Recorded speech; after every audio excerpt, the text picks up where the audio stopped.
Dear student, today we will discuss remaining exercise of 18C. Question number 12. Now we discuss about question number 12. Question number 12, we have given that two parallel. Find the distance between the parallel planes 2x minus 2y plus z plus 3 is equal to 0 and 4x minus 4y plus 2z plus 5 is equal to 0. यदि to plane parallels हैं तो plane के किसी भी point से यदि हम perpendicular draw करते हैं, एक प्लेन के किसी भी पॉइंट से सेकंड प्लेन पर यदि हम परपेंडिकुलर ड्रा करते हैं तो ये हमेशा distance between two parallel planes होगी. तो हम या तो फर्स्ट पे ले लें, प्लेन फर्स्ट पर x equal to 0, y is equal to 0 and z calculate कर लें तो हमें क्या मिल जाएगा. प्लेन वन पर एक पॉइंट 0 0, कहने का मतलब एक्स वाई प्लेन पर गिवन प्लेन का एक पॉइंट, एक्स वाई प्लेन पर गिवन प्लेन का एक पॉइंट ले लें, या सेकंड में हम x equal to 0 y equal to 0 रखकर z इक्वल टू निकाल लें. मतलब एक्स वाई जेड में या वाई जेड प्लेन में या एक्स जेड प्लेन, किसी भी प्लेन में माने x equal to 0 y equal to 0 भी आप रख सकते हो, y equal to 0 z equal to 0 भी रख सकते हो, x इक्वल टू 0 और z इक्वल टू 0 भी रख सकते हो, जो आपको इच्छा हो. कहने का मतलब एक्स वाई वाई जेड या जेड एक्स प्लेन पर गिवन प्लेन का एक पॉइंट हासिल कर लिया और उस पॉइंट से हम सेकंड प्लेन पर परपेंडिकुलर ड्रा करेंगे. तो हमने फर्स्ट प्लेन चूज किया, फर्स्ट प्लेन पर. Now we substitute x is equal to 0 and y is equal to 0 in plane one. जब हम x इक्वल टू 0 रख देंगे तो ये दोनों टर्म 0 हो गए, z इक्वल टू -3. इसका मतलब है इस प्लेन वन पर एक पॉइंट 0 0 -3 एक्स वाई प्लेन पर स्थित है. अब इस पॉइंट से यदि हम प्लेन टू पर परपेंडिकुलर ड्रा कर दें तो डिस्टेंस क्या हो जाएगी, दोनों के बीच की डिस्टेंस प्राप्त हो जाएगी. तो हमें hence point 0 0 -3 lies on plane one. So distance between plane 1 and 2 is equal to perpendicular drawn from 0 0 -3 to plane second, and length of perpendicular from any point is ax1 plus by1 plus cz1 plus d upon under root a square plus b square plus c square. ये हमारा formula होता है कि length of perpendicular drawn from any point x1 y1 z1 is equal to absolute value of ax1 plus by1 plus cz1 plus d upon under root a square plus b square plus c square. Now we substitute values. Equation of plane 4, value of x 0, 4 into 0 minus 4 value of y 0, y1 0 plus 2 z1 equal to -3, 2 into -3 plus 5 whole upon under root a square. Value of a is 4, then square of 4 16, value of b -4, square of -4 will be plus 16, and value of c is equal to 2, then value of square of c will be 4. So now we calculate 2 into 3 -6 plus 5 is equal to -1, and 16 plus 16 plus 4 20 plus 16 under root 36, and it is under root of 6. So 6 minus 1 upon 6, absolute value of -1 upon 6 will be 1 upon 6. तो इस तरह से हम दो माने यदि point origin से दिया है तो आप सीधा कन्वर्ट कर दो उसको परपेंडिकुलर फॉर्म में, और यदि डायरेक्ट दिया है तो फार्मूला कौन सा लगाओगे, ax1 plus by1 plus cz1 plus d upon under root A square plus B square plus C square, और इसको मार्ट के अंदर लोगे, इसकी एब्सोल्यूट वैल्यू लोगे, क्योंकि लेंथ ऑफ परपेंडिकुलर लेंथ कभी नेगेटिव नहीं हो सकती. Okay, now come to question number 13, and question number 13 is find equation of the plane through 2 3 minus 4 and 1 minus 1 3 and parallel to x axis. ऐसे plane का equation find out करना है जो x axis के parallel हो और 2 point से होकर जाता हो या उस पर 2 पॉइंट सिचुएटेड हो। कैसा करना है कि x एक्सेस के पैरेलल प्लेन का इक्वेशन ज्ञात करना है जो 2 पॉइंट से होकर जाता है। अब मैंने बताया था स्टार्टिंग में कि x एक्सेस का पैरेलल प्लेन यदि होगा, x एक्सेस के पैरेलल होगा तो उसका परपेंडिकुलर x एक्सेस पर परपेंडिकुलर होगा। It means L equal to cos 0, L equal to cos 0 और 0 के प्रोपोर्शनल नंबर क्या होता है 0, इसलिए A इज इक्वल टू 0 हो जाएगा, अर्थात इसमें x की टर्म रहेगी नहीं। तो x एक्सेस के परपेंडिकुलर x एक्सेस के पैरेलल किसी भी प्लेन का इक्वेशन क्या होगा B Y plus C Z plus 1, D भी ले सकते हो नहीं तो डी भी मत छोड़ दो, B Y plus C Z plus 1 is equal to 0। तो let the required equation of plane parallel to X axis, X अक्ष के समांतर, माना कि एक्स अक्ष के समांतर जो अभीष्ट क्या है समतल का समीकरण, हिंदी में यदि बोलेंगे तो लिखेंगे कि एक्स एक्सेस के समांतर, माना कि एक्स एक्सेस के समांतर अभीष्ट समतल का समीकरण है B Y plus C Z plus 1 equal to 0 है। Let the required equation of plane parallel to X axis B Y plus C Z plus 1 is equal to 0। Since this plane 1, since our required plane passes through point 2 3 minus 4, चूंकि हमारा ये plane जो है इस पर एक point 2 3 minus 4 स्थित है, अर्थात ये एक्स वाई जेड की वैल्यूज है, एक्स वाई जेड की किसी एक पॉइंट की, प्लेन के किसी एक पॉइंट की वैल्यू है और वो किसको रिप्रेजेंट करती है एक्स वाई जेड को, प्लेन के इक्वेशन में एक्स वाई जेड को रिप्रेजेंट करती है। और जो इक्वेशन होता है वो क्या होता है लॉकस होता है, तो उस पर जितने भी पॉइंट्स एक्स वाई जेड है वो सभी को क्या करेगा उससे सेटिस्फाइड होना चाहिए, तभी वो इक्वेशन कहलाएगा। तो ये चूंकि 2 3 माइनस 4 प्लेन पर सिचुएटेड है, स्थित है, अतः ये क्या करेगा प्लेन के इक्वेशन को सेटिस्फाई करेगा। Now value of y is 3 not 2, ये x की वैल्यू है तो यहाँ क्या है y की वैल्यू 3, तो बी वाई 1 3b हो गया, z की वैल्यू -4, so -4c plus 1 is equal to 0। We get a equation in B and C. Again it passes through 1 minus 1 3, इस पर एक पॉइंट और है 1 minus 1 3, तो value of y is -1 and value of z is 3, so we get -b plus 3c plus 1 equal to 0। we get second equation and B and C। और यदि हमारे पास दो इक्वेशन हो गए हैं, 2 variables and 2 equation, then we can solve and find out the value of B and C। यही इसकी theme है कि यदि पैरेलल एक्सेस के दे रहा है, एक्सेस के पैरेलल दे रहा है तो 2 पॉइंट्स देगा, 2 इक्वेशंस निकलेंगे, हम बाय क्रॉस मल्टीप्लिकेशन उनमें से सॉल्व करके BC की वैल्यू निकालेंगे और रख देंगे रिक्वायर्ड इक्वेशन में, तो हमें क्या मिल जाएगा इक्वेशन ऑफ प्लेन।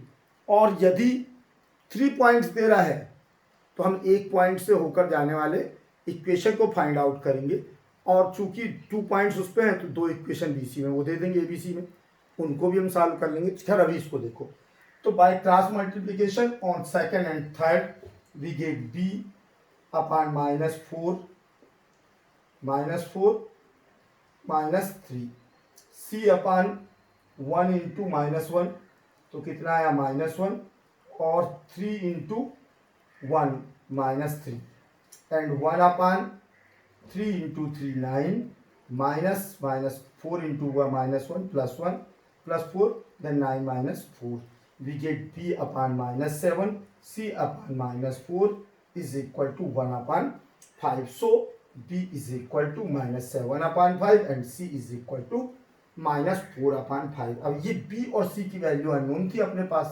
इक्वेशन तो y z में आएगा ही प्लेन का। Now substitute value of b and c in equation first, we get -7 upon 5y -4 upon 5z plus 1।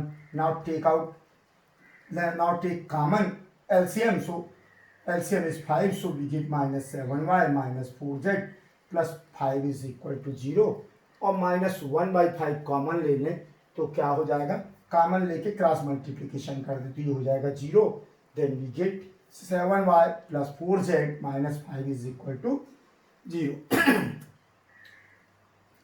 तो ये था तुम्हारा 13th question. Now 14th question को छोड़ देना और 18C का 15th क्वेश्चन। तो 15th क्वेश्चन क्या है 18C का, वो देख लो। Prove that the equation of a plane passing through 3 given points a x1 y1 z1 b x2 y2 z2 and c x3 y3 z3 is. तो determinant दिया है कि प्रूव दैट डिटरमिनेंट इज 0। अब हम इसकी दो मेथड है, या तो हम सीधा सीधा जाए किससे, प्लेन से माने इक्वेशन से माने डिटरमिनेंट मेथड से, और हम सीधी सीधी मेथड चल रहे हैं। Equation of plane which passes through point x1 y1 z1, किसी पॉइंट से होकर जाने वाला प्लेन का इक्वेशन क्या होता है, हमने ड्राइव किया है a into x minus x one plus B into Y minus Y one plus C into Z minus Z one is equal to 0। जिस पॉइंट किसी पॉइंट से होकर जाने वाले इक्वेशन में डी कांस्टेंट की वैल्यू डी कांस्टेंट नहीं रहता, तो a into x minus x one plus B into Y minus Y one plus C into Z minus Z one.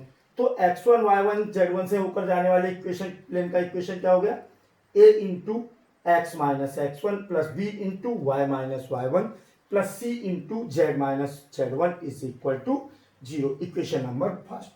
Again equation of plane passes through point x2 y2 z2, चूंकि तो second point x2 y2 z2 से होकर जाने वाले plane का equation क्या हो जाएगा, a x minus x2 plus b y minus y2 plus c z minus z2 equal to 0। इसी तरह equation of plane passes through x3 y3 z3, तो x3 y3 z3 से होकर जाने वाले प्लेन का equation a into x minus x three plus B into Y minus y three plus C into Z minus z three is equal to 0। To eliminate ABC from equation 1 2 3 we get ABC को यदि हम cross multiplication से solve करेंगे तो हमें determinant मिलेगा x minus x one y minus Y one z minus Z one x minus x two y minus y two z minus z two x minus x three y minus y three z minus z three equal to 0। अब इस चीज़ को मैं यहाँ detail नहीं कर रहा हूँ क्योंकि डिटरमिनेंट पूरा का पूरा एक चैप्टर है, अपन वहाँ जब स्टार्टिंग करेंगे तभी तुम्हें ये चीज़ें देखने मिल जाएंगी कैसे होता है, ठीक। तो इसको अभी इतना बार दिमाग में रख लो। 18C का question number 16 question number 16 same था, इसलिए मैंने आपके लिए छोड़ा कि find the equation of the plane which passes through the point 0 -1 -1 4 5 1 and 3 9 4। Prove that the point -4 4 4 also lies on the plane, all 4 points are coplanar। अब यदि क्वेश्चन कहता है कि ऑल पॉइंट 4 पॉइंट्स दिए हैं आपको, तो हम जानते हैं कि यदि हमें 3 पॉइंट्स दिए हैं तो 3 पॉइंट से होकर जाने वाले प्लेन का इक्वेशन हम निकाल सकते हैं। वो कैसे, तो अभी मैं बताऊंगा। और जो 4th पॉइंट है, जो इक्वेशन आता प्लेन का, यदि वो 4th पॉइंट उसको सेटिस्फाई करे, यदि प्लेन पर 4th पॉइंट भी है तो प्लेन के इक्वेशन को सेटिस्फाइड करेगा, अर्थात लेफ्ट हैंड साइड जब हम उसकी वैल्यू रखेंगे एक्स वाई जेड की तो left hand side right hand side के इक्वल होना चाहिए। और यदि है तो 4th पॉइंट प्लेनर है, अर्थात 4th पॉइंट कोप्लेनर है, ठीक है। 4th पॉइंट कोप्लेनर है या also lies on a plane, on the plane. तो इस तरह से उसको प्रूव करोगे और निकालोगे कैसे, तो क्वेश्चन नंबर 17। क्वेश्चन नंबर 17 है आपका, find the equation of the plane passing through 3 points a 3 -1 2 b 5 2 4 and c -1 1 6 and also find its distance from point 6 5 9। तो ये कह रहा है, क्वेश्चन कह रहा है कि इक्वेशन, उस प्लेन के इक्वेशन को फाइंड आउट करो जो 3 पॉइंट से होकर पास होता है। अब चूंकि प्लेन के इक्वेशन में 3 वेरिएबल्स हैं ए बी सी, 3 कॉन्स्टेंट्स हैं, आर्बिट्ररी 3 कॉन्स्टेंट्स हैं और आर्बिट्ररी 3 कॉन्स्टेंट्स से अननोन होते हैं ए बी सी। यदि हम ए बी सी की वैल्यू मिल जाए हमें, तो हम प्लेन के इक्वेशन को, हमें प्लेन का इक्वेशन मिल जाएगा। अब ए बी सी की वैल्यू के लिए 3 आर्बिट्ररी कांस्टेंट है, जितने कांस्टेंट हो तो उसको सॉल्व करने के लिए उतने ही इक्वेशन चाहिए होते हैं। अब चूंकि यहाँ पर 3 पॉइंट्स दिया है तो हमें ABC में केवल 2 इक्वेशन मिलेंगी, तो हम क्या करेंगे, उसकी करस्पॉन्डिंग वैल्यूज निकाल लेंगे। क्या निकाल लेंगे? Corresponding values, proportional values. तो प्रोपोर्शनल वैल्यूज जो निकालेंगे उसको ABC से रिप्लेस कर देंगे, तो हमें क्या मिल जाएगा, प्लेन का इक्वेशन। तो 3 पॉइंट्स दे दिए हैं तो 100% आप प्लेन का इक्वेशन फाइंड आउट कर सकते हो। और कैसे, वो देखो आप। Let the required equation of plane passes through A 3 - 1 2। इनमें से अपने को कोई भी 3 में से एक पॉइंट उठा लेना है। प्लेन पर कितने पॉइंट है? 3 पॉइंट। किसी एक पॉइंट को मैंने A को रेस किया कि let the required equation of plane passes through A, यहाँ B भी ले सकते हो और C भी। किसी भी एक पॉइंट को उठा के रिक्वायर्ड प्लेन का equation A into x minus x1 plus B into y minus y1 plus C into z minus z1 is equal to 0। तो यहाँ पर x1 y1 z1 कौन होते हैं? जो दिया गया पॉइंट है। तो हम लिख देते हैं A x minus 3 plus B y minus y1, तो ये माइनस माइनस हो गया प्लस, तो B y plus 1 plus C z minus z1 z minus 2 is equal to 0। हमने कहा कि ये हमारा रिक्वायर्ड इक्वेशन है जो पॉइंट A से 3 - 1 2 से होकर पा जाता है। Second thing, plane 1 passes through point B 5 2 4। चूंकि प्लेन पर 3 पॉइंट्स हैं तो सेकंड पॉइंट प्लेन 1 पर होगा। रिक्वायर्ड इक्वेशन प्लेन यदि ये है, हमारा रिक्वायर्ड प्लेन ये है, तो क्या होगा, इस रिक्वायर्ड प्लेन पर पॉइंट 2 सिचुएटेड होगा। और if point second B lies on this plane, required plane, then it satisfy the equation. It means it will be value of x, y, z. Now replace x, y, z with value of B 5 to 4. Then substitute A into 5 minus 3 plus B into 2 plus 1 plus C value of z 4 minus 2 is equal to 0. Simplify it, then we get 2a plus 3b plus 2c is equal to 0. Now we get one equation in A, B, C. Again, plane 1 passes through point C, -1 - 1 6। चूंकि B से तो जाता है, ये C से भी जाता है, तो C भी जो है ये रिक्वायर्ड इक्वेशन के प्लेन को सेटिस्फाइड करेगा। तो हम यहाँ पर x रख दें, -1 तो -1 - 3 कितना हो गया, -4, तो -4a। सेकेंड आपका आया -1, तो b ये है -1 प्लस 1, y की जगह पर हमने माइनस, तो ये हो गया 0, तो 0 इंटू बी लिख दिया हमने, ठीक है। प्लस सी z की वैल्यू है 6 - 2 हुआ 4, तो plus 4c equal to 0। Now we have two equations in ABC। First second equation 2a plus 3b plus 2c equal to 0, and third equation -4a plus 0b plus 4c equal to 0। Now we apply cross multiplication on second and third, then what we get, a तो 3 into 4 12 minus 2 into 0, तो हो गया 0, a upon 12 minus 0। Then b 2 into -4 -8 and 2 into -4 और and 2 into 4 -8 is equal to c। तो c के लिए क्या हो जाएगा, 2 इंटू 0 तो 0 और 3 इंटू -4, तो 3 इंटू -4 कितना हो गया, -12, और ये हो गया माइनस माइनस प्लस, तो a upon 12 minus 0, b upon -8 और c upon 0 plus 12। Now we get a upon 12 is equal to b upon -16 is equal to c upon 12। ये सब में कॉमन जो दिखता है उसको सिंप्लीफाई करने के लिए, इजियर करने के लिए हमने 4 से डिवाइड कर दिया, प्रोपोर्शनल कांस्टेंट है, तो क्या हो जाएगा, a upon 3 b upon -4 is equal to c upon 3 is equal to की।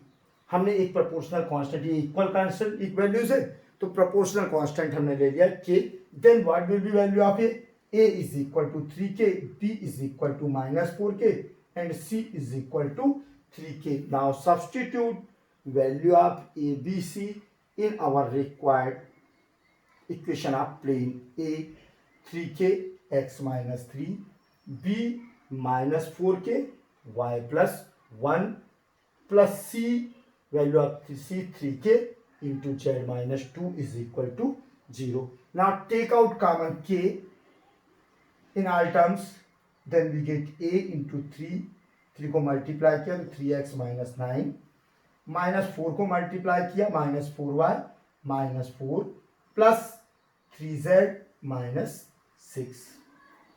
Since proportional constant cannot be 0, we know that proportional constant k cannot be 0, तो k is not, तो 0 कौन होगा? Second factor 3x minus 4y plus 3z minus 9 minus 4 minus 6 is minus 19. So equation of plane will be 3x minus 4y plus 3z minus 19 equal to 0. इसका set, ये first part हुआ. Second part, यदि coplanar कहता तो हम जो point रहता उसको इस पे रख देते एक्स वाई जेड की प्लेस पर, तो ये 90 से लेफ्ट साइड भी 0 हो जाता. हम कहते हैं कि यार ये कोप्लेनर है, जैसा 17th क्वेश्चन में किया है. लेकिन 18th क्वेश्चन में पूछा है कि distance from point 6.59 to plane 4, जो रिक्वायर्ड प्लेन है उसकी 659 से परपेंडिकुलर डिस्टेंस पूछा है. तो हमने कहा hence distance from point 6.9 to plane required plane 4 B P is equal to, अब अपन अप्लाई कर देते हैं, A X 1 plus B Y 1 plus C Z 1 plus D upon under root A X A square plus B square plus C square. तो ये 3 into 6 minus 4 into 5 plus 3 into 9 minus 19 upon under root square of 3 plus under root square of -4 plus square of 3. We get 9 plus 16 plus 9, simplify it, 18 minus 20 plus 27 minus 19 upon under root 34. So we get P is equal to mod of 6 upon under root 34. So distance of perpendicular drawn from 6.9 to required plane will be 6 upon under root 34. Question number 18. Prove that the point 1, 2, 3, sorry,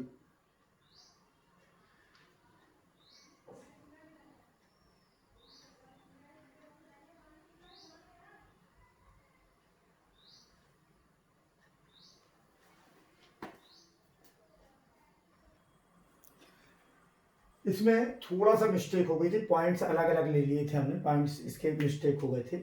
तो let the required equation of plane passes through A 1, 2, 3, 18th question है, A into x minus 1 plus B into Y minus 2 plus C into Z minus 3 equal to 0. 4 point में से एक point हमने लिया, उससे जाने वाले रिक्वायर्ड इक्वेशन का कुल नोट कर लिया प्लेन की. चूंकि प्लेन 1 2 पॉइंट से और जाता है, तो plane 1 passes through B 303, then it satisfied equation 1. Required equation, तो replace X with 3a into 3 minus 1 plus B 0 minus 2 plus C 3 minus 3 equal to 0. Then we get 2a minus 2b plus 0c is equal to 0. Again it passes through, माने plane 1 या required equation जो हमारा है वो point सी से भी पास होता है, -2 -3 -3. Now we replace x with -2 -2 -1, y with -3 -3 -2 plus c -3 -3. Then we get -3a -5b -6c. अब हम by cross multiplication on second and third, -2 into -6 plus 12 -0, b upon 0 into 0, 2 into -6 तो -12 minus minus plus 12 is equal to c upon 2 into -5 -10 and -2 into -3 plus 6 to -10 -6. We get a upon 12 is equal to b upon 12 equal to c upon -16. इसको simplify कर दें, 4 से multiply कर दिया हमने, तो क्या हो गया a upon 3 b upon 3 c upon -4 is equal to k. Let मान लिया k है proportional constant. So a equal to 3k, b is equal to 3k and c equal to -4k. A B C की इस value को यहाँ पर हम replace कर देते हैं रिक्वायर्ड इक्वेशन में. तो 3k x - 1 plus 3k y - 2 प्लस -4k plus -4k z -3. Take out common k x - 1 3x - 1, तो 3 से मल्टीप्लाई किए तो 3x - 3 3y - 2 into 3 6 -4z plus 12. Since k proportional constant k is not equal to 0, so 3x plus 3y minus 4z minus 3 minus 6 plus 12 will be plus 3 equal to 0. तो ये plane का equation आ गया. अब fourth point इस पे lies करता है या नहीं. A B C D coplanar है. यदि कोप्लेनर है तो ए बी सी से बने प्लेन पर डी भी स्थित है, तो डी को इस इक्वेशन को सेटिस्फाई करना चाहिए. माने डी के जो पॉइंट्स हैं एक्स वाई जेड का हम यहाँ रख दें लेफ्ट साइड में, तो हमें राइट साइड का वैल्यू मिलना चाहिए. तो हमने चेक कर लेते हैं. Point A B C and D will be coplanar if D satisfy equation 4. 3x plus 3y minus 4z plus 3 is equal to 3 into 3 plus 3 into 4 minus 4 into 6 plus 3. तो 9 plus 12 21 plus 3 24 minus 24 equal to 0. Hence proved ABCD are coplanar. तो यहाँ पर ABCD are coplanar हमने prove कर लिया. Question number 19. तो question number 19 में क्या दे रहा है वो. क्वेश्चन नंबर 19 आपका दे रहा है कि a plane cuts the coordinate axes at A B and C respectively. The centroid of triangle ABC is 3 minus 6 9. Find the equation of plane.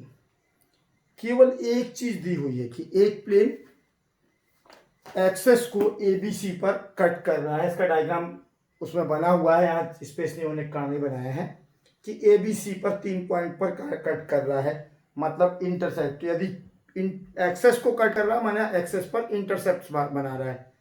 X access पर ए, वाई एक्सेस पे बी और Z access पे सी intercept मान लेते हैं हम. चूंकि plane x Y Z पर क्या काट रहा है, इंटरसेप्ट काट रहा है, अंतःखंड काट रहा है, और मान लो ये ए बी सी के हों, तो हम यहाँ पर इक्वेशन क्या किस फॉर्म में लेंगे. जब भी इंटरसेप्ट करता है, एक्सेस को कट करता है, तो हमेशा इंटरसेप्ट फॉर्म लेना. तो हमने कहा कि suppose let the required equation be x upon a plus y upon b plus z upon c equal to 1. It means a is intercepts on x axis, b is intercepts on y axis and c is intercepts on z axis. जैसे ये equation note करते हैं, इसका मतलब ये होता है कि x एक्सेस पर a का, y एक्सेस पर b का और z एक्सेस पर c का इंटरसेप्ट है. It means there are 3 points A 0 0, B 0 B 0 and C 0 0 C lies on the plane.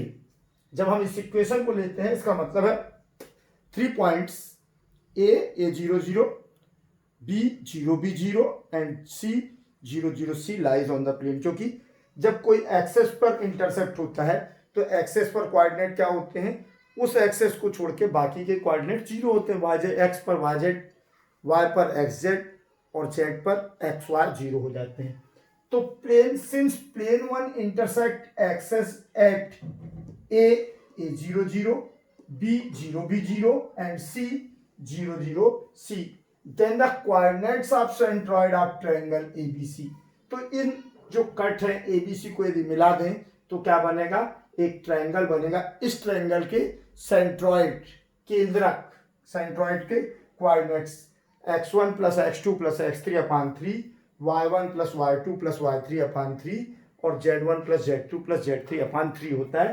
तो हमने कहा कि इसका coordinate x equal to a plus zero upon 3, तो x equal to a/3, y is equal to 0 plus zero upon 3, y is equal to b/3, and z is equal to 0 plus c upon 3, so z equal to c upon 3. x, y, z are the coordinates of centroid, so a/3, b/3 and c/3 will be coordinates of centroid. अर्थात केंद्रक के यदि ABC का अंतःखंड काटता है, यदि ABC के intercept plane access पर कट करता है, तो ऐसी कंडीशन में जो ट्रायंगल ABC बनेगा उसका सेंट्रॉइड होना चाहिए a/3, b/3, c/3. लेकिन हमें क्वेश्चन में दिया हुआ है कि coordinates of centroid is 3, -6 and 9. Centroid के कोऑर्डिनेट्स क्या है? 3, -6, -9. It means value of x is 3, value of y is -6 and value of z equal to 9. So substitute a/3 equal to 3, so a is equal to 9, value of a. b/3 is equal to -6, so b is equal to -18. Similarly, c/3 is equal to 9, so c will be 27. Substitute value of ABC, we get x/9 plus y/-18 plus z/27 is equal to 1. Take out LCM, LCM will be 54, then 54 से divide करोगे 9 6 जा 54, 6x 18 से divide करोगे 54 को 3 times तो -3y plus 27 divide by 54 को 27 से divide करोगे तो 2 आएगा, तो 2z, तो 6x - 3y plus 2z equal to 54. बहुत अच्छा क्वेश्चन है, सिंपल सा छोटा सा क्वेश्चन है. 18C का 20th क्वेश्चन. अब 20th क्वेश्चन जो कहता है, लास्ट क्वेश्चन जो इसका कह रहा है वो क्या है?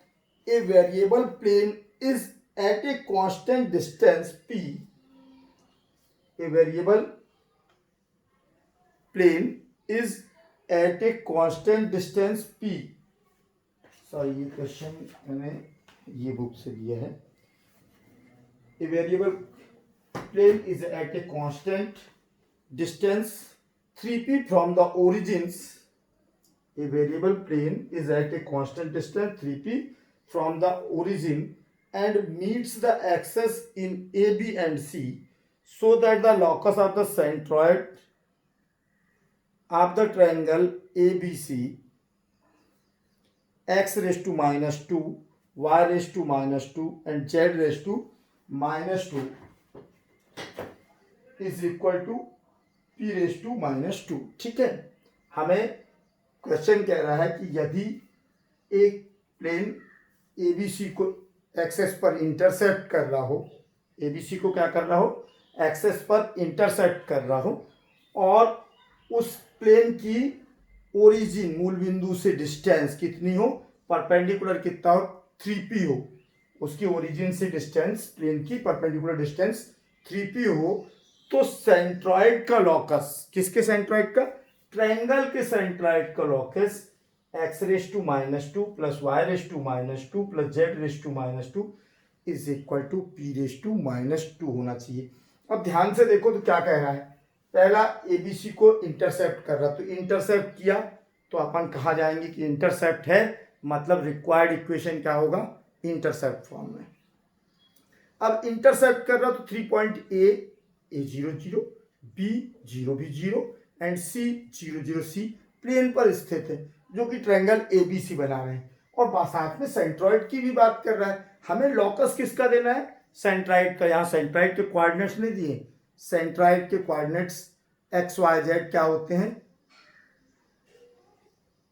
a/3, b/3 और c/3 यदि इंटरसेप्ट से लिए गए हैं तो x y z को इससे लेकर हमें किसका लॉकस निकालना है? सेंट्रॉइड का. तो हमने क्या किया इसके लिए? Let the required equation of plane B x/a plus y/b plus z/c is equal to 1. Second condition कह रहा है कि इस प्लेन से, इस प्लेन रिक्वायर्ड प्लेन से यदि के से पर ओरिजिन से यदि हम परपेंडिकुलर ड्रा करें इस रिक्वायर्ड प्लेन पर, यदि हम ओरिजिन से मूल बिंदु से परपेंडिकुलर ड्रा करें, लंब डालें, तो ऐसी स्थिति में लंब की लंबाई अर्थात length of perpendicular will be 3p। तो अपन अप्लाई कर देते हैं फार्मूला यार। अपने को मालूम है कि length perpendicular length is equal to mod of ax1 plus by1 plus cz1 plus d upon under root a square plus b square plus c square होता है।